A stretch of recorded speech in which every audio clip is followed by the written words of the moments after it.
इसी के साथ मैं अपने बहुत ही सम्मानित साथी और बहुत ही विद्वान साथी डॉक्टर तमेक पवार सर का स्वागत करता हूं कि वो बच्चों को अपनी वाणी से कुछ लाभान्वित करें। तमेक sir. Good morning all of you, respected dias and अभी इंटरव्यू के लिए आप सभी का इंटरव्यू है, मैं मानता हूं, है ना। आपको बहुत बहुत सबसे पहले शुभकामनाएं। बेसिकली सर ने बहुत कुछ बता दिया, इतना बताने के बाद कुछ बचता नहीं है, लेकिन एक इतिहास का विद्यार्थी होने के नाते हमने भी इंटरव्यू दिया है और कुछ बातें हैं जो मैं आपको आज जो मुझे बुलाया है उस सिलसिले में मैं यादव साहब का धन्यवाद करता हूं और आपके साथ कुछ चीज़ें शेयर करूंगा। बेसिकली आप सब इतिहास के विद्यार्थी हैं। ये जब ये इंटरव्यू का सोचते हैं तो बड़ा एक प्रॉब्लम ये होती है कि इतिहास एक ऐसा विषय है जो सुविधा भी क्रिएट करता है और प्रॉब्लम भी क्रिएट करता है। इस वजह से हमें उन सब, ये और किसी के साथ नहीं, आप यदि केमिस्ट्री के साथ सोचते हैं तो कोई विवाद, केमिस्ट्री का कोई विवाद हुआ क्या कि इस रिएक्शन में ये क्यों रिजल्ट आया? कभी कोई विवाद नहीं हुआ। हिंदी के इंटरव्यू में कोई विवाद हुआ कि इस कविता के अंदर ये कौन सी पंक्ति थी जो ऐसी क्यों लिखी गई, सूर ने ऐसा क्यों लिखा या तुलसीदास ने ऐसा क्यों लिखा। कोई बहुत बड़े विवाद हमें दे। मैथ के इंटरव्यू में आपने सुना होगा कि कोई फॉर्मूला में या पाइथागोरस में कुछ प्रॉब्लम हुई, नहीं हुई। फिर ये इतिहास के साथ ऐसा क्या है, ये हमें सोचना और समझना बहुत जरूरी। सर कितना आपको सावधान कर रहे थे कि ये नहीं ऐसा करना है, ये नहीं ऐसा करना है, और आप रियलाइज कर रहे होंगे कि हम किस सब्जेक्ट के विद्यार्थी हैं और क्या सोच रहे हैं, है कि नहीं। मतलब एक बहुत बड़ी दलदल में आप फंसे हुए हैं। कभी कभी आप सब्जेक्ट पे गर्व करते हैं, लेकिन आज आपको ऐसा फील हो रहा है कि my god we are in very trouble. मैं कह रहा हूं आपके साथियों के साथ में, आपके और भी सब्जेक्ट के साथियों में ये प्रॉब्लम तो कतई आपको नहीं दिखेगी कि वो इंटरव्यू को लेकर इस टेंशन में मैं क्या टॉपिक पढ़ाऊं। बहुत सारे, सबसे इंपॉर्टेंट बात यह है कि आप सोचो, आप बड़ा मंथन कर रहे हैं और टॉपिक को पढ़ाने को लेके बड़े चिंतित हो रहे हैं।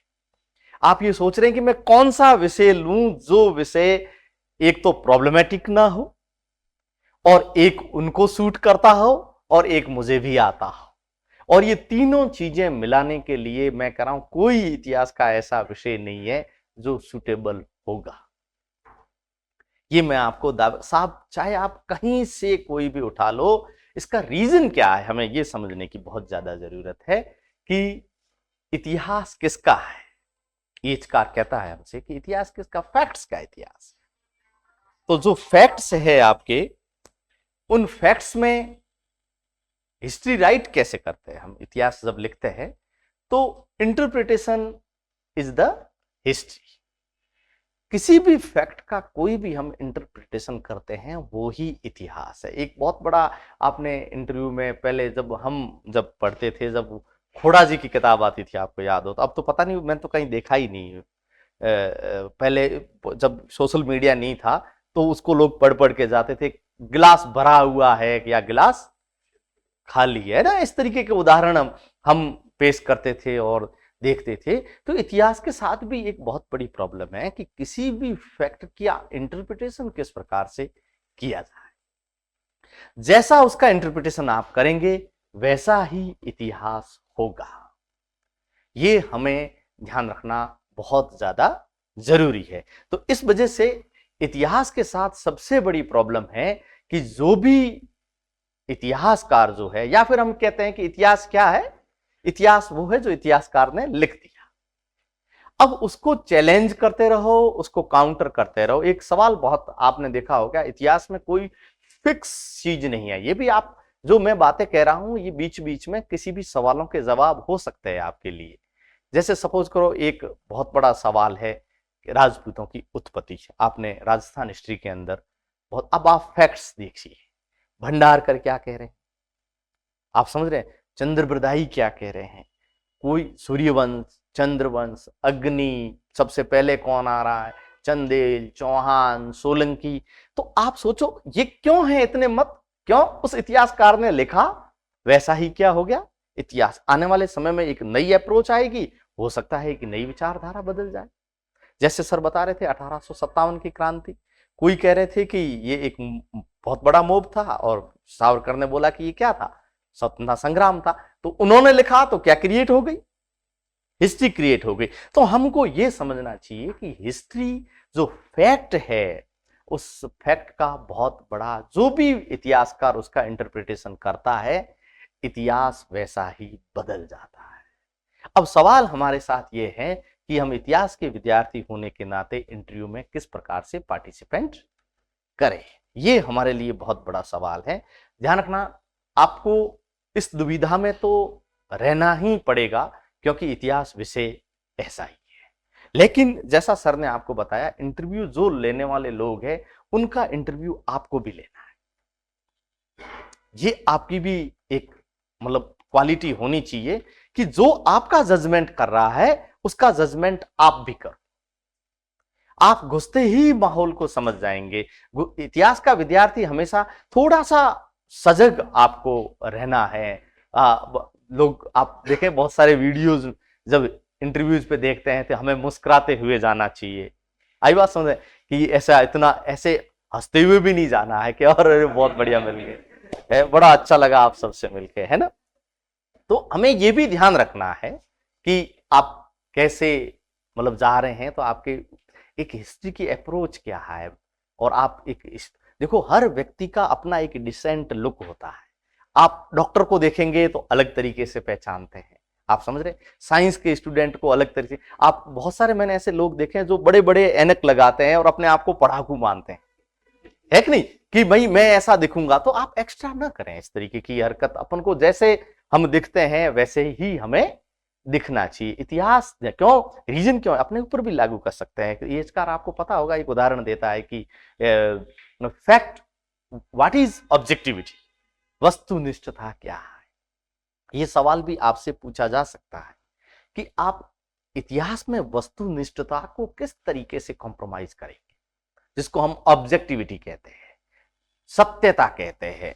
तो आप कहेंगे कि फैक्ट जैसा है वैसा का वैसा यदि हमने लिख दिया तो वो फिर क्या है, वस्तुनिष्ठ है। यदि उसके साथ हम नमक मिर्च लगा रहे हैं, उसके साथ हम कुछ घालमेल कर रहे हैं, या उस फैक्ट को हम प्रभावित कर रहे हैं। लेकिन एक चीज का विशेष ध्यान रखना है, अभी जो सर जैसे विचारधारा की बात कर रहे थे, तो इतिहास पर समाज का प्रभाव सबसे ज्यादा पड़ता है। जैसी सोसाइटी है, हिस्ट्री भी वैसी की वैसी क्रिएट होगी। एक समय था जब आपने देखा होगा कि अलीगढ़ मुस्लिम यूनिवर्सिटी का एक बहुत बड़ा रोल था हिस्ट्री राइटिंग के अंदर।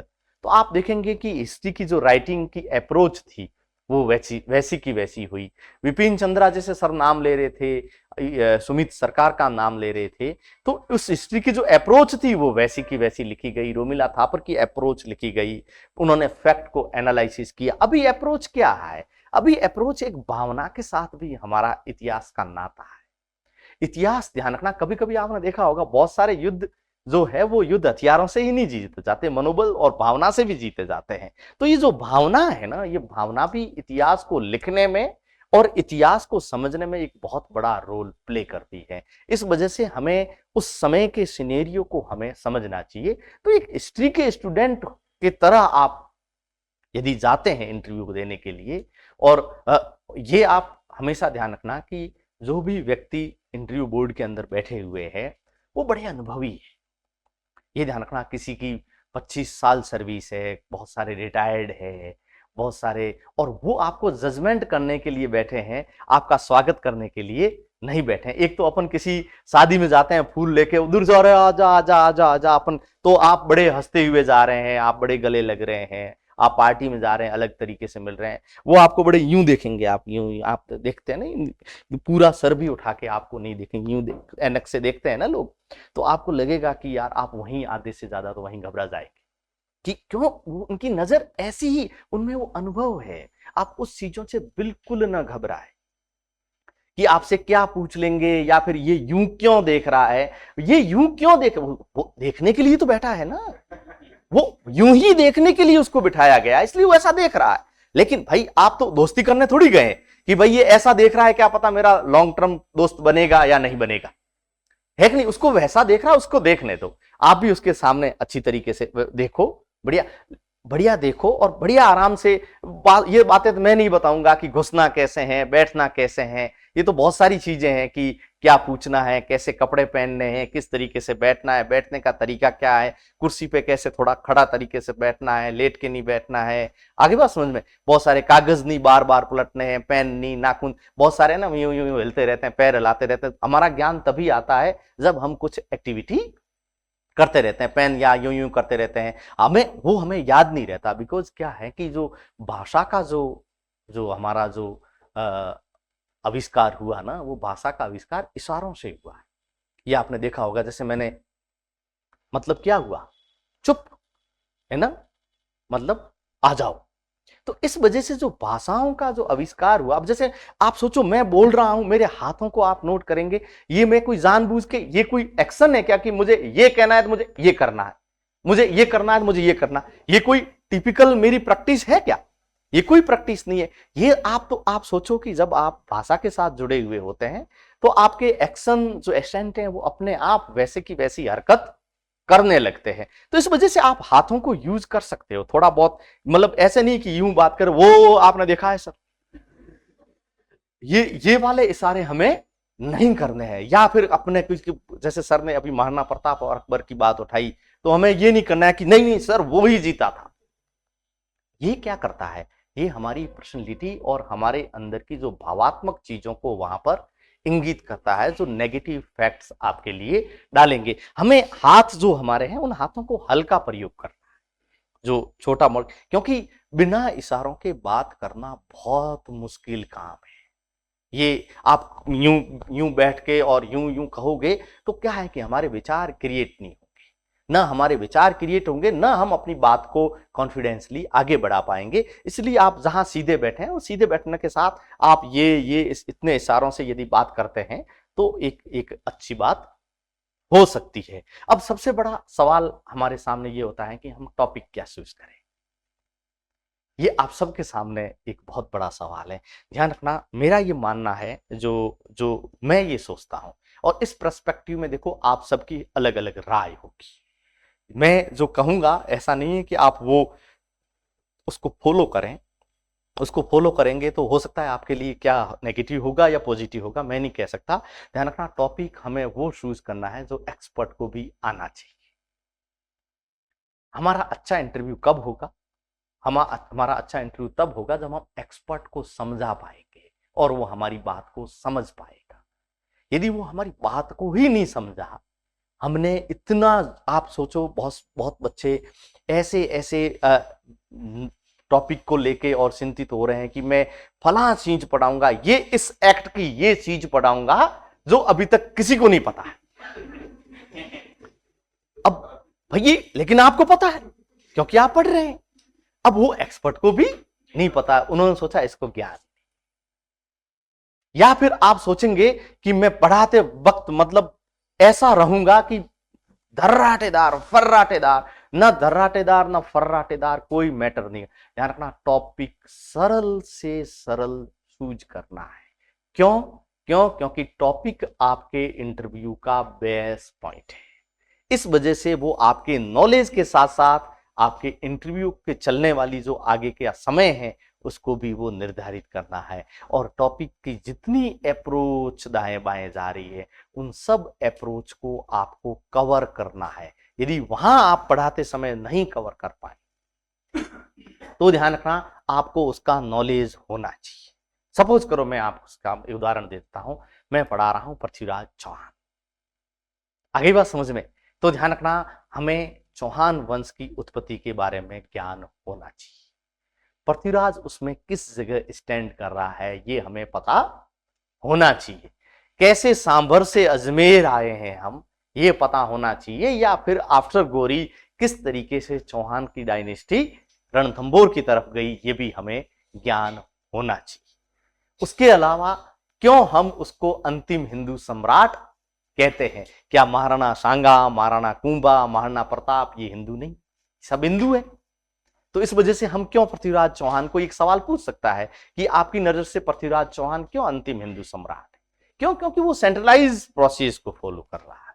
उसके बाद हेमू भी आया, लेकिन हेमू आप देखा होगा एक तरफ से आया। उस समय यहां पर बहुत सारे इस तरीके की चीजें थी। पृथ्वीराज चौहान के समय हमें पैरेलल बड़ी बड़ी ब्रांचेज नहीं दिखाई दे रही है।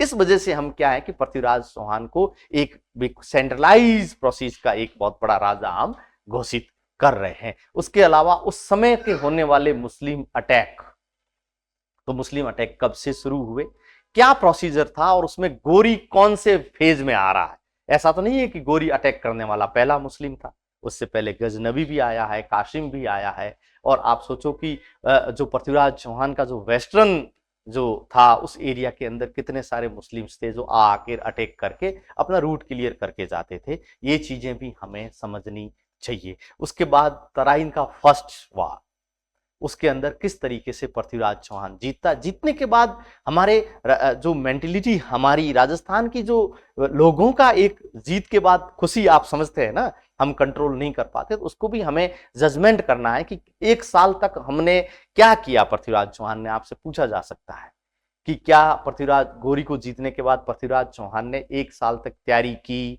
नहीं की? तैयारी 100% की होगी, लेकिन बहुत सारे राइटर लिखते हैं कि जो सेकंड जो अटैक था, वो अटैक ऐसे समय था कि जिस समय वो संभल नहीं पाए। बहुत सारे युद्धों के बहुत सारे, आप हुमायूं को सोचा का युद्ध देखो, तोपखाना यूज नहीं कर पाया।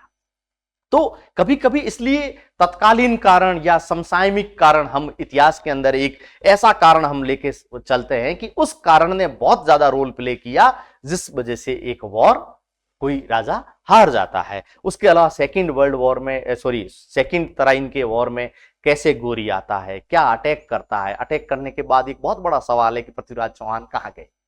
अब ध्यान रखना, आपको ऐसे सवाल के साथ बहुत बारीकी से डील करना है कि आप 2-3 राइटर्स के नाम लेके और बता सकते हैं कि भाई कोई कह रहे हैं कि वो 7 ले गए, कोई कह रहे हैं कि वो अजमेर थे। आपसे पूछा जाता है आपके अनुसार क्या है कि सर ये फैक्ट्स को यदि हम देखते हैं तो दोनों फैक्ट्स बराबर है, इसलिए अभी तक नए तथ्य सामने नहीं आए। यदि कोई इंस्क्रिप्शन, आर्कियोलॉजिकल एविडेंस कोई सामने आते हैं तो इस तथ्य को क्लियर किया जा सकता है कि पृथ्वीराज चौहान यहां गए थे, यहां रहे थे, या वहां चले गए थे। तो इस वजह से इन सवाल के साथ आपकी राय एक मत नहीं होनी चाहिए कि नहीं सर मैं तो ये मानता हूं कि पृथ्वीराज चौहान यहीं थे। कैसे? क्यों? क्योंकि इतिहास में क्यों का सवाल बहुत इंपॉर्टेंट है कि क्यों, कैसे, आप बताओ। तो आप उस समय फिर क्या बताएंगे? वो आपसे उस राइटर का भी कह सकता है कि ये राइटर तो ये करें, फिर 4 बास 120 गज अंगुल अष्ट प्रमाण तापर सुल्तान है मत चुके चौहान। फिर इस कहावत का क्या मतलब?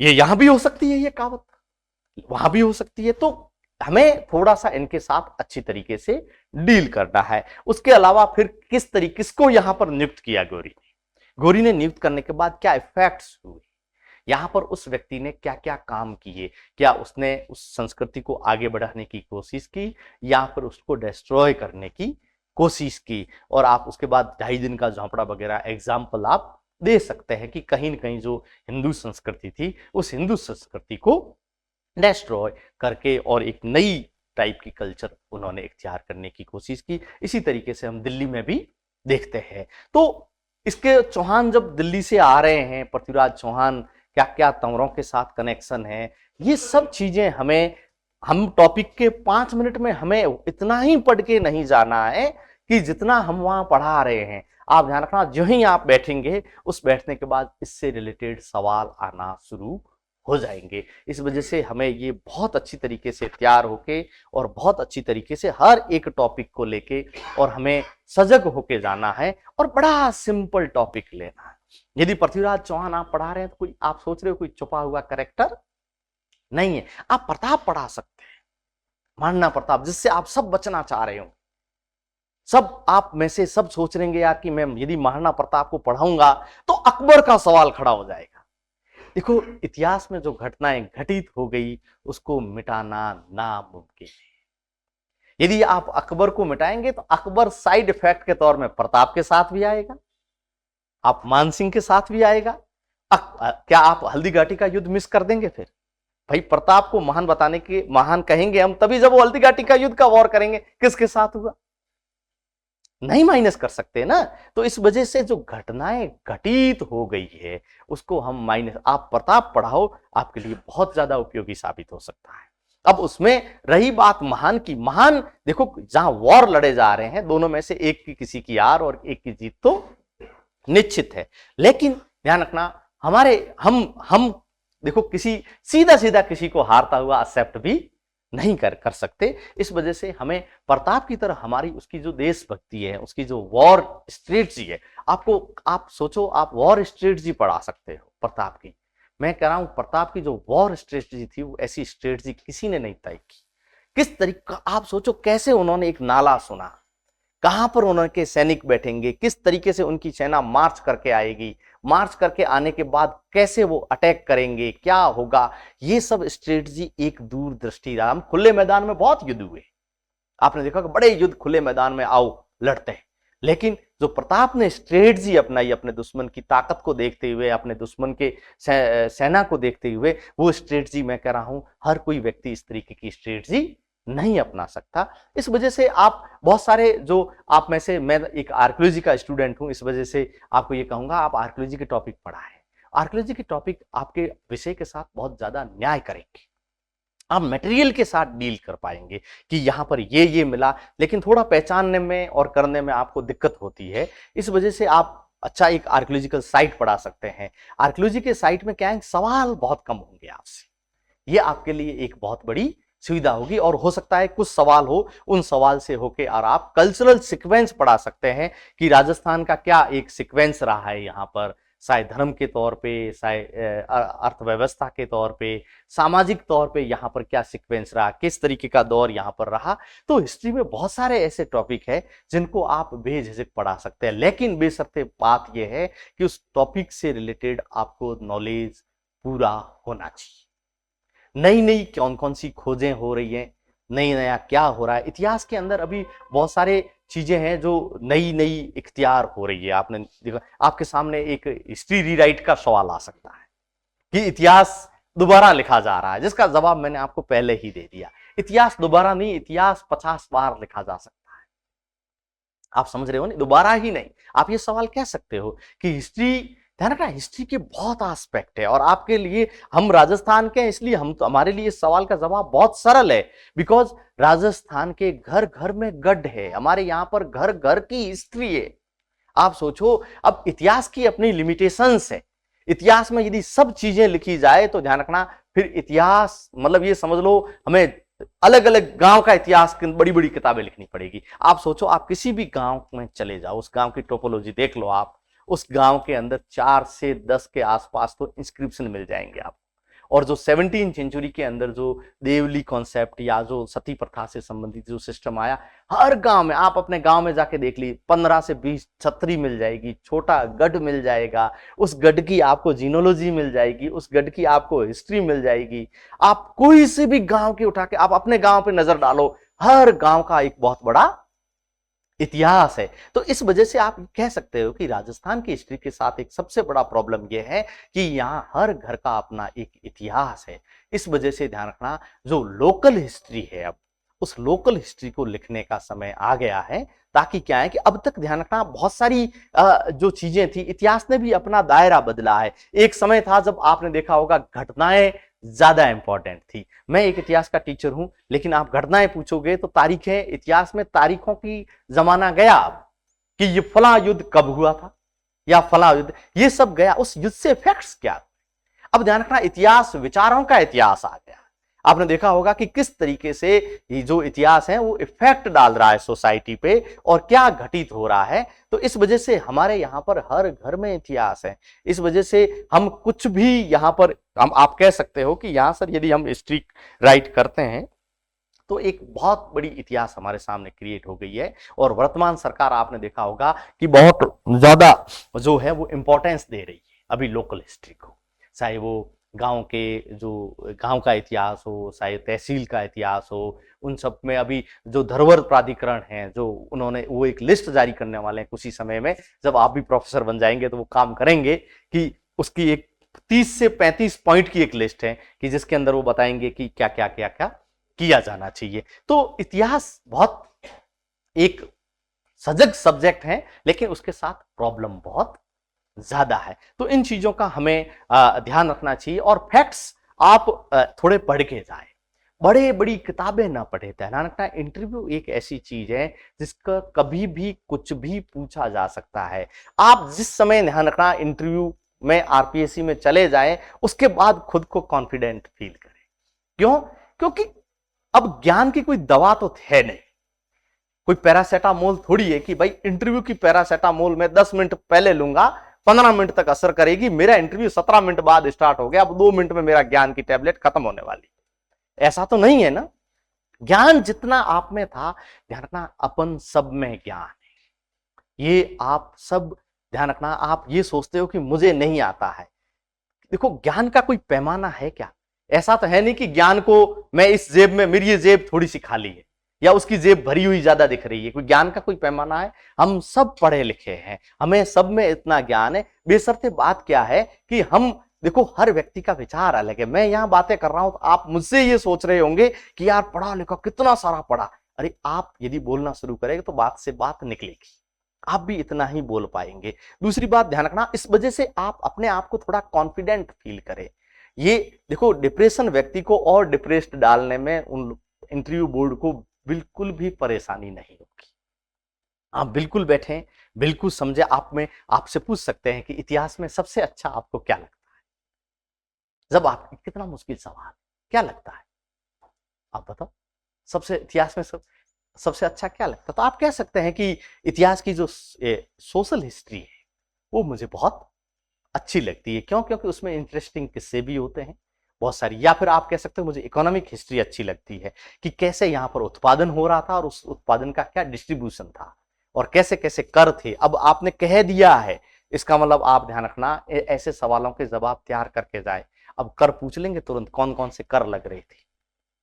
या आपको ने कह दिया कि इतिहास में सबसे अच्छा मुझे जो हिस्टोरिकल कैरेक्टर्स हुए उनके बारे में मुझे बहुत अच्छा लगता है, बताओ कोई 2 नाम बताओ। आप कहेंगे मुझे महाराणा प्रताप अच्छे लगते हैं या फिर मुझे महाराणा कुंभा अच्छे लगते हैं। तो अब ध्यान रखना, महाराणा प्रताप कहते ही आपने इंटरव्यू बोर्ड को खोल दिया है, आपने वो दरवाजा खोल दिया है जिसके अंदर आप अब घुसने के लिए, आप आगे वो पीछे।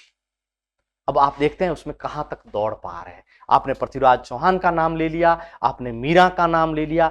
इस वजह से ये सवालों के जवाब आप थोड़े तैयार करके जाएं। यदि आपसे पूछ लें कि इतिहास में 2 कैरेक्टर आपको कौन से अच्छे लगते हैं, तो उन 2 कैरेक्टर के बारे में आप पूरा पढ़ के जाएं। या फिर आपको इतिहास में कौन सी ऐसी घटना है जो सबसे ज्यादा आपको दुख प्रकट करती है, तो आप कह सकते हैं गजनवी के अटैक्स। यदि गजनवी के अटैक नहीं होते तो हो सकता है कुछ चीजें हमारे यहां पर अच्छी होती। गजनवी क्या कर रहा है? एक रोड मैप तैयार करके और मुस्लिम्स अटैक को दे रहा है। वो भले वापस चला गया, लेकिन वहां से उनको कहा मजा आ गया, तुम भी जाओ।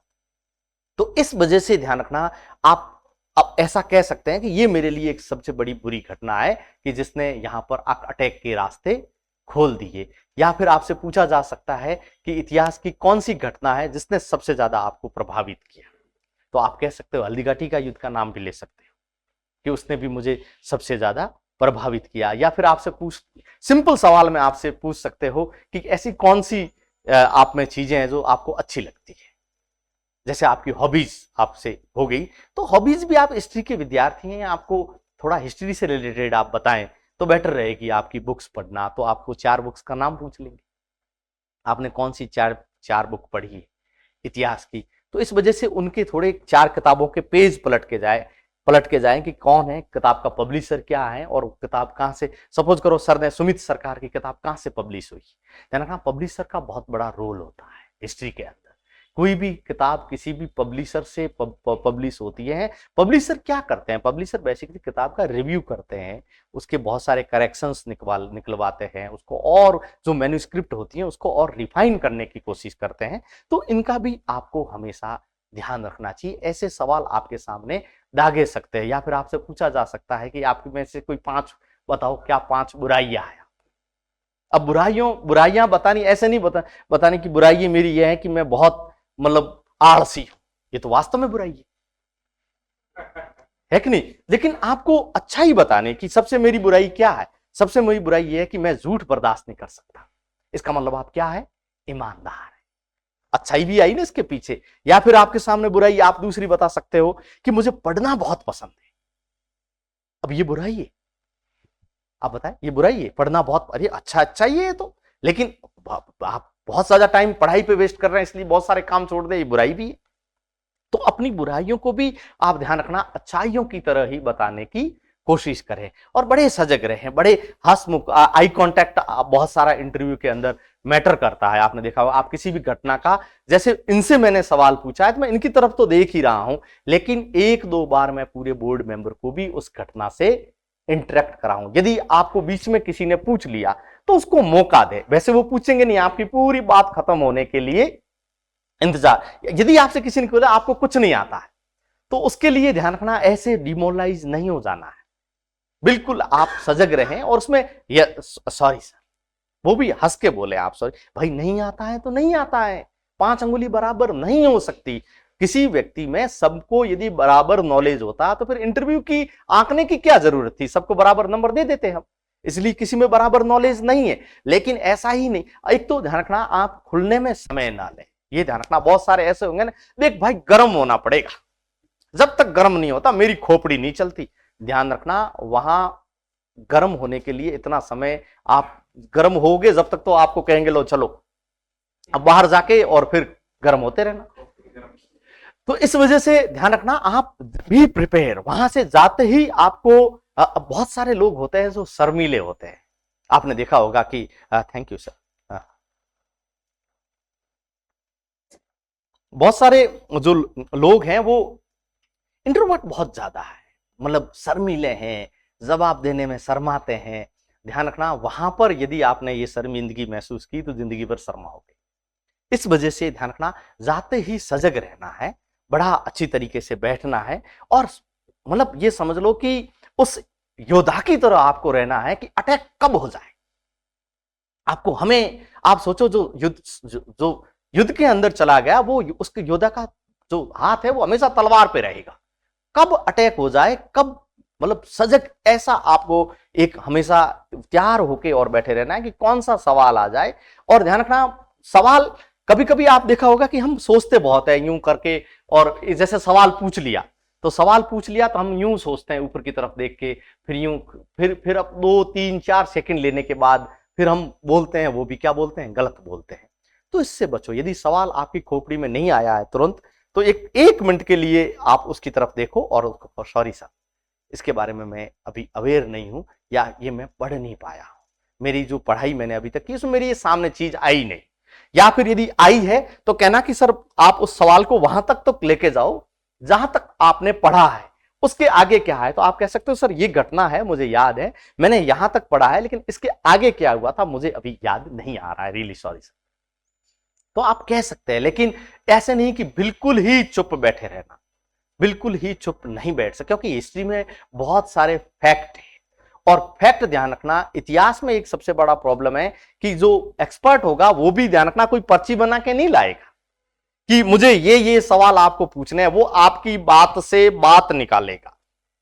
यदि आप अभी मुझसे पूछना शुरू कर देंगे तो बात से बात निकलेगी, और यहां से घुसते घुसते घुसते हिस्ट्री बहुत ज्यादा। अब जैसे आरपीएससी का इंटरव्यू है तो आपके मन में ये भी तो रहता है ना कि मुझे राजस्थान ज्यादा पढ़ना है, मुझे एंशिएंट ज्यादा पढ़ना है, मिडिवल ज्यादा पढ़ना है। देखो वो इंटरव्यू है, उसमें सब कुछ वर्ल्ड हिस्ट्री तक। सबसे पहले तो आपको सिलेबस याद होना चाहिए, वो भी आपका इंटरव्यू ध्यान रखना सिलेबस पर फोकस्ड रखेंगे, वो भी सिलेबस से बाहर। कभी कभी ध्यान रखना इंटरव्यू की रिकॉर्डिंग होती है कि नहीं होती मुझे पता नहीं, बहुत सारी चीजें ये चैलेंजिंग होती हैं, इस कारण एक्सपर्ट बड़े सजग होते हैं। वो अपना इंटरव्यू, आपका इंटरव्यू एक सिलेबस का पार्ट है, आपकी मार्किंग का पार्ट है। इस वजह से एक्सपर्ट ज्यादा क्या करेंगे कि सिलेबस के अकॉर्डिंग और इर्द गिर्द ही ज्यादा घूमने की कोशिश करेंगे। और इतिहास में बहुत सारी चीजें हैं जो ध्यान रखना, यहाँ पर यहाँ के जो भावनाओं को आहत करती है, या फिर यहाँ भावनाओं को प्रोटेक्ट करती है, दिखाती है,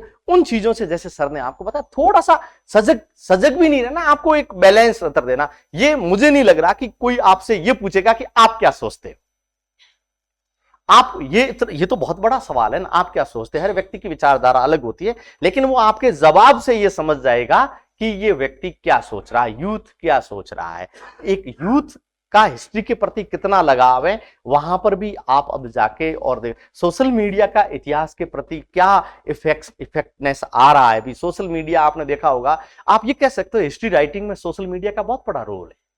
अब आप सोचो कोई फैक्ट ऐसे थे, जैसे मैं एक हमारा ही फैक्ट दूं, हमने एक डिस्कवरी अभी जैसे सर ने बताया था हड़प्पन वाली हमने की, हमने एक न्यूज दी, मैं कह रहा हूं दूसरे दिन कोचिंग वगैरह में, आप सोचो ये आप कहीं किताब में तो लिखा ही नहीं अभी तक, लेकिन वो साइट बहुत बड़ी फेमस हुई राजस्थान के अंदर, इंडिया के अंदर, कि थार के अंदर पहली बार हड़प्पन मिले। तो आप सोचो कि हिस्ट्री राइटिंग में सोशल मीडिया का कितना बड़ा रोल है।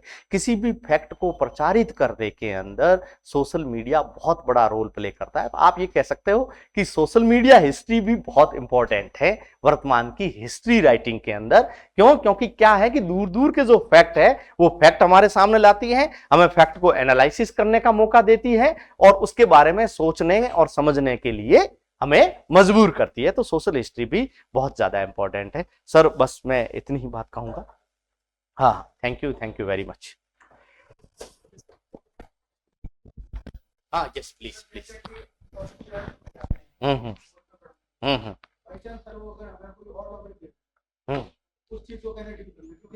Yes yes yes. देखो 99% वो कोई टॉपिक आपको नहीं देगी। क्यों? क्योंकि सबको ये पता है कि देखो क्लास का एक नेचर होता है, टीचर का एक नेचर होता है कि टीचर हमेशा अपनी क्लास तैयार करके जाता है। ध्यान रखना, हम सब टीचर हैं, हम हमारा लेक्चर आपको पढ़ाते 1 घंटा है, तैयार 4 घंटा करते हैं। आप समझ रहे हो? तो वो भी एक टीचर है, इस चीज को समझते हैं, वो ऐसा नहीं करेंगे 99%। वो आपको इतना कह सकते हैं कि इसके अलावा आपके कोई और दिमाग में टॉपिक हो तो प्लीज वो पढ़ाएं।